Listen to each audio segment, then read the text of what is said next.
Bonjour à tous et à toutes. Que la grâce et la paix de Jésus soient avec nous tous. C'est une grande joie d'être avec vous pour adorer notre Dieu en communauté. En pensant au moment des défis dans lesquels nous vivons, j'ai choisi de réfléchir avec vous sur les sermons sur la montagne, les chemins de la sanctification. Alors que nous commençons à lire les premiers chapitres de l'évangile de Matthieu, une question nous est posée. Qu'est-ce que le sermon sur la montagne? Nous allons réfléchir sur cette question ce matin. Matthieu 5, verset 3. Heureux les pauvres en esprit, car le royaume des cieux est à eux. En hébreu, on peut lire comme ça. Les pauvres en respiration, les humbles de cœur sont heureux. Oui, le royaume des cieux est à eux. Nous pensons normalement que le sermon sur la montagne est limité aux béatitudes. Mais c'est l'introduction de cette constitution, de cette déclaration majeure de la bonne nouvelle de Jésus le Messie. Lorsque nous parlons de sermon sur la montagne, notre attention se tourne vers ces trois chapitres, 5, 6 et 7, de la bonne nouvelle présentée par l'évangéliste Matthieu. Nous pensons aux béatitudes présentées dans ce discours de Jésus, pensant qu'il propose le chemin du bonheur. Mais ce n'est pas tout à fait comme ça. Si l'on se souvient que Jésus a prononcé le discours en araméen, il faut aller vers l'hébreu et la culture de l'époque pour mieux comprendre ce qu'il a dit. En marchant. Dans la culture juive, Jésus décrit ici la personne marchant sur le chemin qui mène au royaume des cieux. Pour cette raison, il répète Ashrei en hébreu en marchant plusieurs fois. Et Matthieu utilise l'expression Makarios en grec que nous traduisons par bienheureux, heureux et béni. Expression qui parmi les anciens grecs était utilisée en référence aux dieux et plus tard aux humains qui ont marché sur le chemin de Dieu. Ainsi, ces discours parlent de la marche de celui qui est fidèle à Dieu.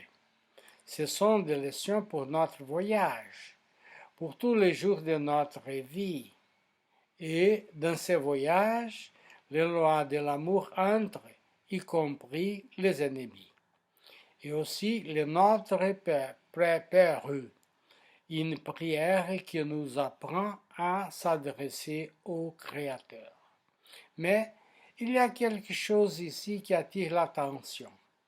Jésus s'y présente comme le nouveau Moïse et en commentant la loi délivrée par les prophètes fondateurs de la religion d'Israël. Il commente la loi et présente de nouvelles lectures qui devraient guider ceux qui marchent sur le chemin qui mène au royaume des cieux. Il y a une fascination pour les sermons sur la montagne. Augustin, évêque d'Hippone, que les catholiques appellent Saint Augustin, a vu ce sermon comme un résumé de l'Évangile. Et Jacques Bénigne Bossuet, l'un des plus grands prédicateurs français, considérait les sermons sur la montagne comme les premiers et les plus puissants discours de Jésus. Quand nous lisons les sermons sur la montagne d'un temps, 100 ans de réflexion et de prière, cela semble intriguant. Et plus que cela semble radical, car comment pouvons-nous suivre les conseils d'aimer les ennemis, de ne pas juger, d'être parfait comme notre Père céleste, d'entrer par la porte étroite qui mène à la vie? Ou encore, comment ne pas être perplexe face à hyperbole quand Jésus dit d'étendre l'autre joue quand on reçoit une gifle, ou découper la main droite et de la jeter, ou de ne pas inquiéter pour demain. Cependant, lorsque nous regardons lentement et dans la prière et le sermon sur la montagne, nous découvrons des trésors inattendus, car cette constitution, cette déclaration majeure du royaume des cieux doit être vécue à tout moment et dans toutes les situations culturelles et sociales de notre vie.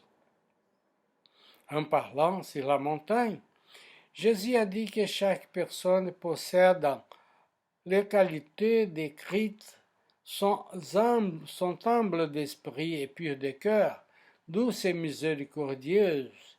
Elle pleure, elle a faim et soif de justice, elle aide des artisans de paix, elle subit des blessures et des persécutions pour la justice et l'amour au Maître.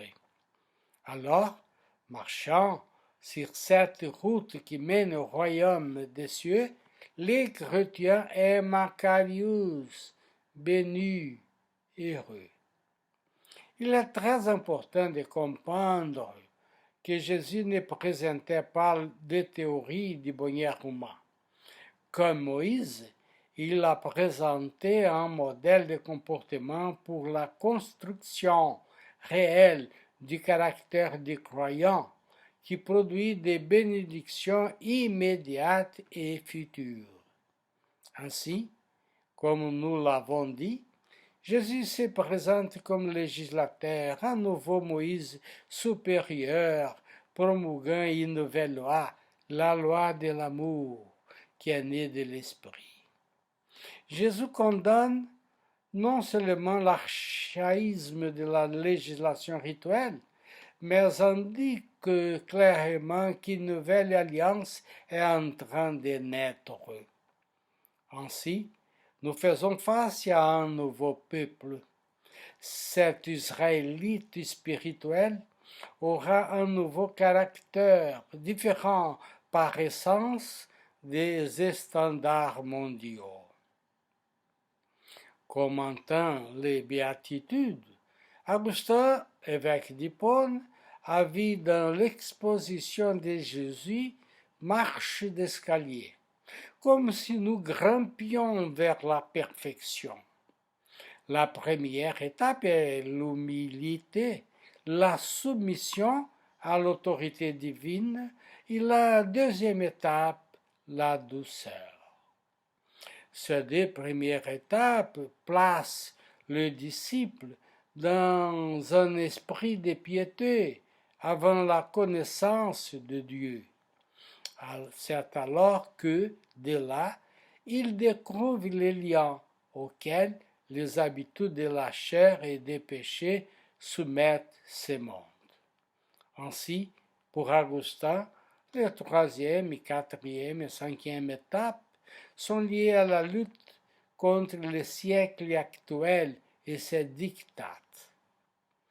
La sixième étape, au contraire, conduit les croyants auparavant victorieux à contempler le bien suprême qui ne peut être vu que par une intelligence pure et sereine.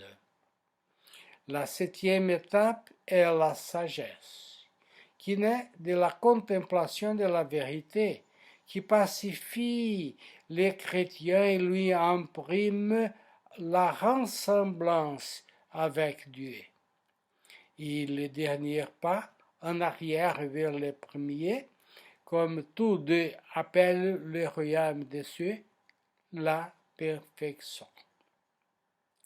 Bien que la vision augustinienne soit trop allégorique pour notre herméneutique évangélique, elle nous apporte la compréhension des pères de l'Église au sujet du sermon sur la montagne. D'après ce que nous avons vu jusqu'à présent, il est clair que le sermon sur la montagne parle des qualités, des caractéristiques des disciples de Christ. Et le texte de Galates 5, versets 22 et 23 résume la même préoccupation. Mais les fruits de l'esprit est l'amour, la joie, la paix, la patience, la bonté, la bénignité, la fidélité, la douceur, la tempérance. Contre un tel, il n'y a pas de loi. Il y a des femmes et des hommes qui ont lutté pour la paix. Ici, je pense à remémorer un chrétien que je respecte beaucoup, Desmond Tutu, un archevêque anglican sud-africain qui a reçu le prix Nobel de la paix en 1984. Auteur d'une théologie Ubuntu de la réconciliation, il fut ensuite le président de la commission de la vérité et de la réconciliation, chargé de faire la lumière sur les crimes et les exactions politiques commises durant l'apartheid au nom du gouvernement sud-africain, mais également les crimes et les actions commises au nom du mouvement de libération nationale. Nous devons tous, chacun à sa place, lutter pour la justice et la paix. On peut donc dire que Desmond Tutu est un exemple. C'est ça. L'apôtre Paul, en son texte, parle du fruit d'un arbre sain. Et il ne décrit qu'un seul fruit, car l'idée ici est celle d'une chaîne qui n'existe que par des maillons entrelacés. Si un seul maillon est fragile, toute la chaîne sera fragile.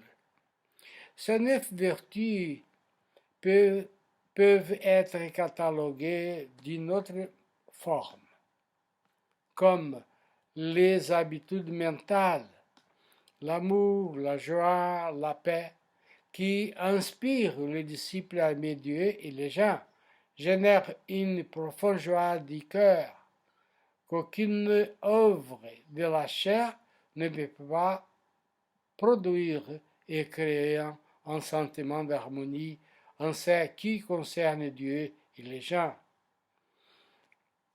Deuxième, les qualités sociales, la patience, la bonté, la bénignité, qui conduisent à la patience face aux blessures et aux persécutions, donnent une bonne disposition envers les autres et conduisent à la bienfaisance active.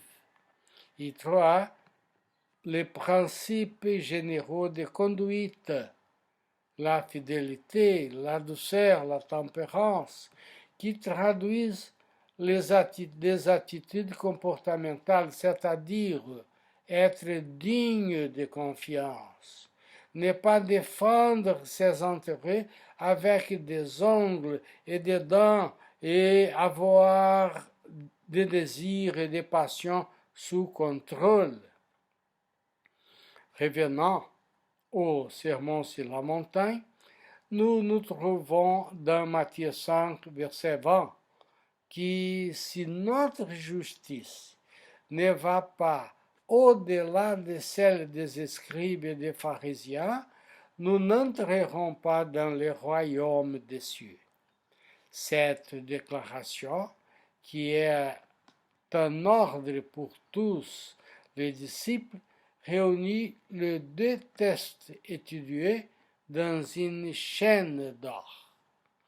Et pourquoi Jésus présente-t-il les scribes et les pharisiens comme de mauvais exemples? Les scribes et les pharisiens ont vécu une religiosité formelle et apparente, sans réelle transformation de la vie, sans conversion. En ce sens, le chrétien doit dépasser cette norme, aller au-delà, changer de sens, avoir un cœur de chair. Selon John Stott, théologien évangéliste anglais, la grandeur du royaume n'est pas seulement évaluée par la justice conforme à la loi, car l'entrée dans le royaume devient impossible s'il n'y a pas de comportement qui dépasse la loi elle-même. En fait, l'apôtre Paul dans Galates 5, verset 23, est radicalement clair, disant que contre les vertus exprimées dans les fruits de l'esprit, il n'y a pas de loi. Les scribes et les pharisiens ont dit que la loi contenait 248 commandements et 365 interdictions et ont convenu qu'il était impossible de tout faire. Comment alors dépasser les rabbins? Simplement parce que nous ne sommes pas limités à la loi de Moïse, mais à la loi de l'esprit. La justice chrétienne dépasse parce que c'est une justice qui naît du cœur régénéré, est interne et a pour source l'Esprit de Dieu qui habite en nous. C'est le fruit de l'Esprit. La vie du disciple. Ainsi, nous pouvons dire que le caractère du chrétien exprime dans les sermons sur la montagne et dans Galates 5, 22 et 23, traduit la vie du disciple depuis sa nouvelle naissance. Et Jésus nous a appris que personne n'entrera pas dans le royaume des cieux s'il n'est pas né de l'Esprit. Le but de cette constitution de la bonne nouvelle du salut est de parler aux esprits et aux cœurs, marquer le chemin et alerter sur l'impasse lorsque le chrétien choisit d'entrer par la grande porte. Et donc, dans cette constitution, nous sommes interpellés par la parole de Jésus sur les monts. Et lorsque nous la recevons et la vivons avec foi, nous sommes transformés dans ce voyage de notre vie vers le royaume des cieux. Jésus nous a dit en Matthieu 7, versets 21 à 23. Par tous ceux qui me disent Seigneur, Seigneur, il entrera dans le royaume des cieux. Mais c'est lui qui fait la volonté de mon Père qui est aux cieux. Beaucoup me diront ces jours-là, Seigneur, Seigneur, n'avons-nous pas prophétisé en ton nom?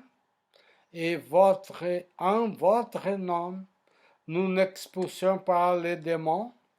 Et en votre nom, n'avons-nous pas fait beaucoup de merveilles? Alors je leur dirai ouvertement, je ne vous ai jamais connu. Éloignez-vous de moi, vous qui pratiquez l'iniquité. La condition pour que nous soyons acceptés par Jésus est la vérité de ce qu'il est professé. Vivez ce qui est prêché. En ce sens, ce qui caractérise les disciples n'est pas l'extériorité de ses actions, si puissantes, expressives ou miraculeuses soient-elles, mais l'obéissance qui traduit une vie moralement féconde et authentique. regardons quelque chose d'important. La signification de la sanctification dans l'Ancien Testament, le Nouveau Testament et le développement de ces concepts. Bien que le commandement ait été clairement exprimé dans Lévitique 19, verset 2, vous serez saints, parce que moi, le Seigneur, votre Dieu, je suis saint. Le Kaddish, sanctification, était pour les Juifs un cérémonial. Le Kaddish a lieu à certains moments de la vie, lors des célébrations et des rituels. Ainsi, dans le Kabbalah Sabbat, entre du sabbat, la sanctification se fait dans les cultes familiales, dans la nourriture cachère, pure, dans les ustensiles utilisés par les prêtres, autrefois dans les temples, aujourd'hui dans les synagogues. La sanctification chrétienne vient d'une autre perspective. Nous sommes définis par Dieu comme des saints. Nous devons alors vivre ce que nous sommes déjà, séparés par Dieu pour les servir, les glorifier, les refléter devant le monde. Nous sommes des saints et nous devons sanctifier toute la réalité environnante avec notre vie sanctifiée et de plus en plus sanctifiante. Ce nouveau concept est clairement expliqué dans 1 Pierre, chapitre 1, versets 13 à 25. Mais la deuxième partie du verset 15 nous donne la clé de la réflexion chrétienne sur la sanctification. Vous soyez aussi saints dans toute votre conduite. Un exemple. Mais nous pouvons dire que toute sainteté vient de l'Esprit de Dieu. Toute sainteté procède de Dieu. Tous nous, les saints, sont les saints de Dieu, les frères de Jésus, les frères en sainteté de notre Seigneur Jésus-Christ même. C'est vrai, toute sainteté vient de Dieu qui en est la source éternelle. Un exemple pour nous tous. Polycarpe était un disciple direct de l'apôtre Jean et second évêque de Smyrne, aujourd'hui Izmir en Turquie. Un récit de la tradition nous raconte. À l'entrée de ces 100 veillards dans l'amphithéâtre, tous les chrétiens présents entendirent une voix mystérieuse qui lui disait: Courage, Polycarpe, combat en homme de cœur. Le proconsul lui demanda: Es-tu Polycarpe? Oui, je le suis. Aie piété de tes cheveux blancs. Maudis le Christ, et tu seras libre. Il y a 86 ans que je le sers, et il ne m'a fait que de bien. Comment pourrais-je le maudire? Il est mon Créateur, mon Roi et mon Sauveur. Sais-tu que j'ai des lions et des ours, tout prêts à te dévorer? Fais-le venir. Puisque tu te moques des bêtes féroces, je te ferai brûler. Je ne crains que le fait qui brûle les impies et ne s'étend jamais. Je fais venir tes bêtes, allume le feu, je suis prête à tout. De toutes parts, dans l'amphithéâtre, la foule sanguinaire s'écrie. Il est digne de mort, Polycarpe Lion. Mais le combat des bêtes féroces était achevé. On arrêtait qu'il sera brûlé vif. Comme les bourreaux se préparent à l'attacher sur le bûcher, il leur dit, c'est inutile, laissez-moi libre, le ciel m'aidera. Le saint lève les yeux au ciel et prie. Tout à coup, la flamme l'environne et s'élève par-dessus sa tête, mais sans lui faire aucun mal, pendant qu'un parfum délicieux embaume les spectateurs. À cette vie, les bourreaux lui perçant le cœur avec une épée. Nous sommes tous, chacun à sa place, Polycarpe, qui dans son témoignage émane le doux parfum de Christ. Ainsi, nous pouvons dire que le sermon sur la montagne constitue un tout qui vise à nous sanctifier au cours de notre cheminement vers le royaume des cieux. Et ainsi, étonnés comme les auditeurs de Jésus sur la montagne, dans Matthieu 7, versets 28 et 29, nous lisons. Et il arriva que, alors que Jésus terminait son discours, la foule s'émerveillait de sa doctrine parce qu'il enseignait avec autorité et non comme les scribes. Tel est le défi posé par Jésus. Nous sommes appelés à marcher et à vivre un chrétien. Amen.